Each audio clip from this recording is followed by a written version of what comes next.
يعني كمل وكتمها جون بس عالمي، جون حلو جدا. واللي عجبني جدا ويا ريت تجيبوا لي الصوره يا جماعه، شوفوا الفرق بين اشرف بن شرقي وامام عاشور. امام عاشور لما جاب الجون امام فريقه السابق احتفل ومعرفش ايه وفرحه رهيبه وغامره، اما اشرف بن شرقي جاب سواء تصريحاته مع الكابتن شوبير بعد انتقاله الاهلي او حتى ما جاب جون، وده اي لعيب ما يجيب جون في التوقيت ده بالبتاع ده.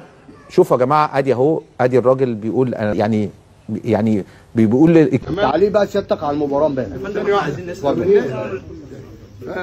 بن شرقي مش هيقعد يستنى طول عمره، لانه في الاخر مش مصري، ده مغربي، ولد مؤدب ومحترم.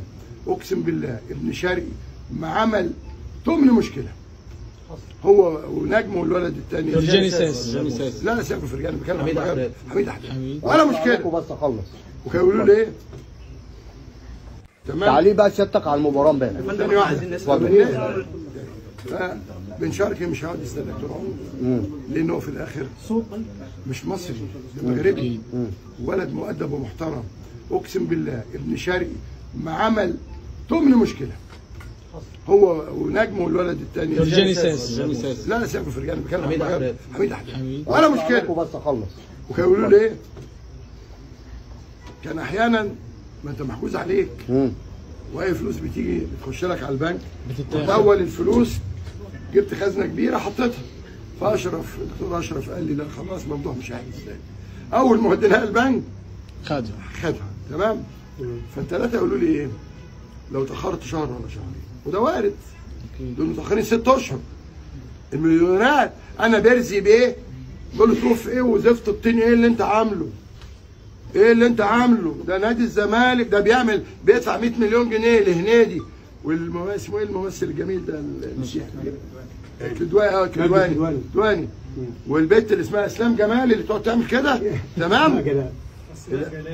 اسمها بقول لك اسمها. شفت حركة بن شرقي؟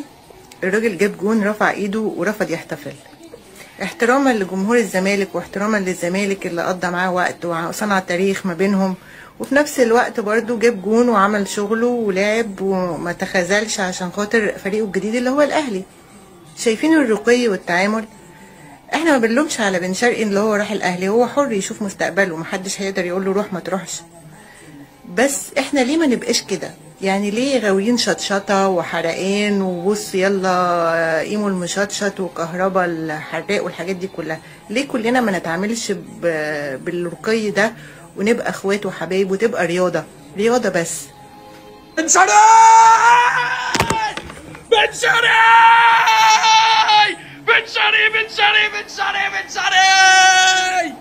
هيا هدفوا المية أشرف بن شرقي يا ابن اللعيبة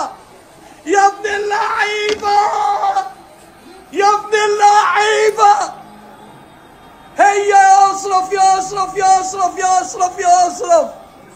بين قلبي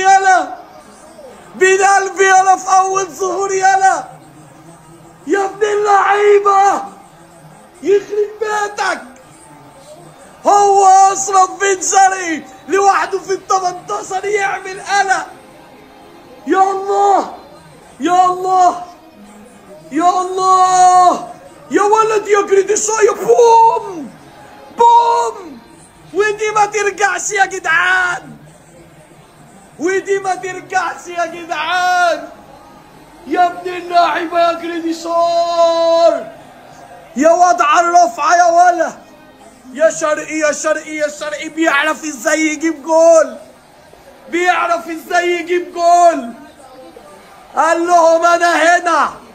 بن شرقي وصل، الكواليتي العالي وصل، الهدف رقم 100 في شباك الزمالك. وطبعا اشرف بن شرقي المحترم اللي مرضاش يحتفل عشان عارف انه كان نجم من نجوم نادي الزمالك وجمهوره، زي ما قال كلام محترم قدام شوبير، كابتن شوبير، وزي ما جاب جون ومرضاش يحتفل.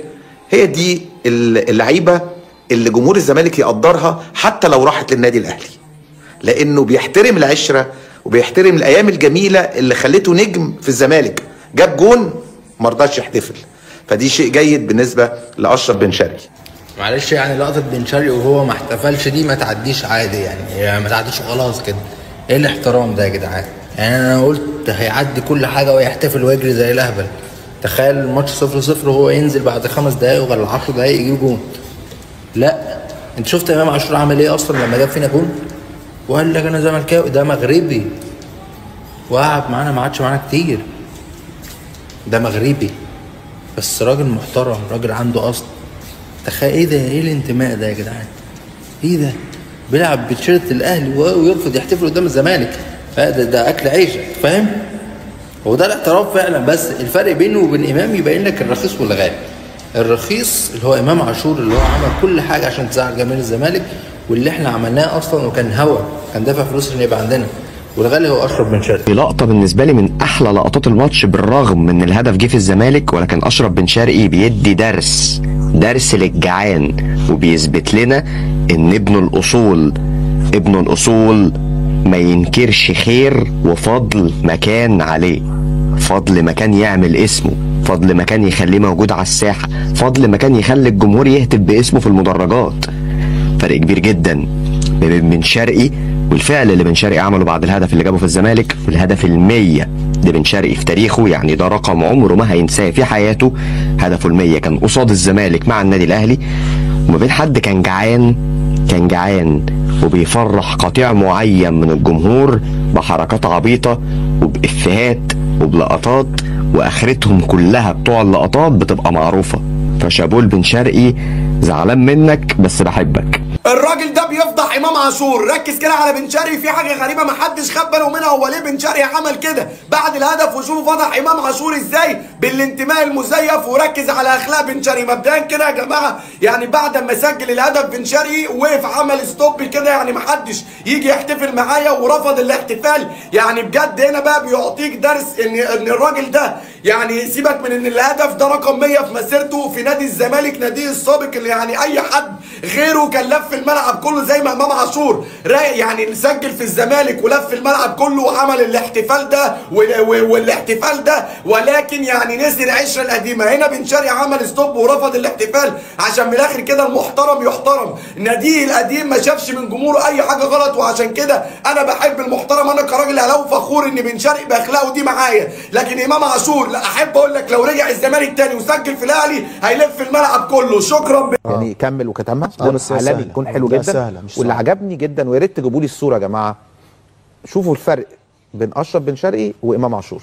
امام عاشور لما جاب الجون امام فريقه السابق احتفل ومعرفش ايه وفرحه رهيبه وغامره. اما اشرف بن شرقي جاب، سواء تصريحاته مع الكابتن شوبير بعد انتقاله الاهلي او حتى ما جاب جون، وده اي لعيب ما يجيب جون في التوقيت ده بالبتاع ده.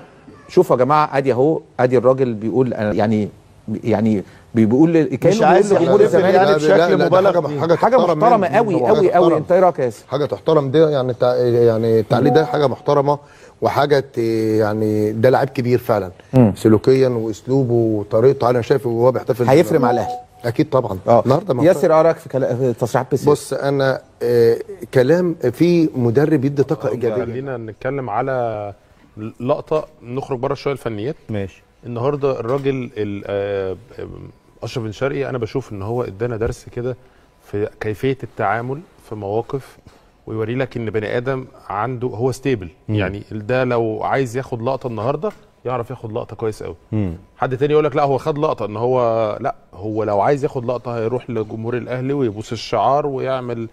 لعيبه كتير شفناها عملت بالمناسبه عشان هو اتكلم في القصه دي، يعني اللقطه دي اللقطه بتاعت الجول يعني بعديها بالمناسبه هو لو عمل كده مش عيب، راح لجمهوره يحتفل، بس اللي عمله النهارده هو المثالي طبعا، فوق المثالي.